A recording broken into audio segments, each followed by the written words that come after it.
মানে আমি কিছু বুঝি না। আমি কি কারো পাকা ধানত মই দিছি? কদিন পাকা ধানত মই দিলে তাহলে নিজে মানুষ আমার কিছু করবে, আমি সহ্য করবো। পাকা ধানত মই দেয়নি, কিচ্ছু দেয়নি, মানুষ খালি সবসময় আমার সাথেই লাগবে, আমার সাথেই লাগবে। আমি কি করবো কও?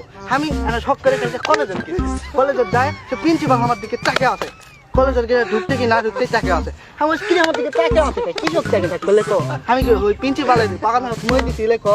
মই দিলে তো তাকে থাকবো নাকি? ওরা কিছু মনে করিনি, সোজা সোজা আমি চলে গেল কলেজের ভিতরে ঢুকে আমার দিকে পিউনও টাকা আছে, কিরে পিউনের দানাতে মই দিছি? পিউনের দানাতে মই দেয়নি, তাইলো পিউনের দানাতে মই দেয়নি, প্রিন্সিপালের দানাতে মই দেয়নি, তাহলে তাকে আছে কেন? তাকে আছে কৃষক, আমার দিকে তাকে থাকা লাগে কৃষক। যাই হোক, ভিতরে গেছি কলেজের ভিতরে যায়, তিনটা ছুরি আমার দিকে হা করে তাকে আছে, আমিও কি পাকা ধান মই দিছি? না হলে অবশ্যই আমার দিকে ক্রাশ খাচ্ছে, ক্রাশ না খেলে কি তাকে থাকতে হলে ক্রাশ খাতে দিলে টাকা আছে। যাই হোক, যেটাই করুক, তাকে থাকা দেখে আমি মনে করছি না, নিজেকে গর্ববোধ মনে করলো যে আমার দিকে মেয়ে তাকে আছে রে, মেয়ে তাকে আছে। তাহলে আমার কপাল ভালো নয় যে ওই জায়গার থেকে আমি ভিতরে গেছি, যাই দেখি যে ঘন্টা দেয় না দপ্তরি, ওই আমার দিকে তাকে আছে, ওই তাকে থাকতে থাকতে আমি খেয়াল করলো মুচকি হাসুছে। দপ্তরে আবার ক্লাস খাবে কে?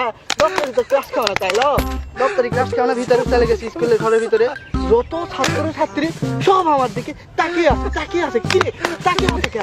আমার দিকে তাকিয়ে থাকবে কৃষক? আমার দিকে তাকিয়ে থাকছে অবশ্যই কোনো কারণ আছে, কারণ ছাড়া তো জীবনে তাকিয়ে থাকবে না। এই তাকিয়ে থাকা দেখে আমি স্কুলের ঘরের ভিতর থেকে বার হয়েছে টয়লেটের জন্য। টয়লেটের যায় আমি বসবা লাগবো, এই সময় তাকে দেখি কেউ আমার দিকে তার ক্লাস খায়নি। আমার চলা প্যান্টের চেন খোলা আসলো, আমি বুঝিনি কেউ। আমার মান সম্মান সব শেষ। আমি মনে করছিলাম সবাই আমার দিকে ক্লাস খাচ্ছে, ক্লাস খায়নি কেউ, সবাই তার চেন খোলা দেখে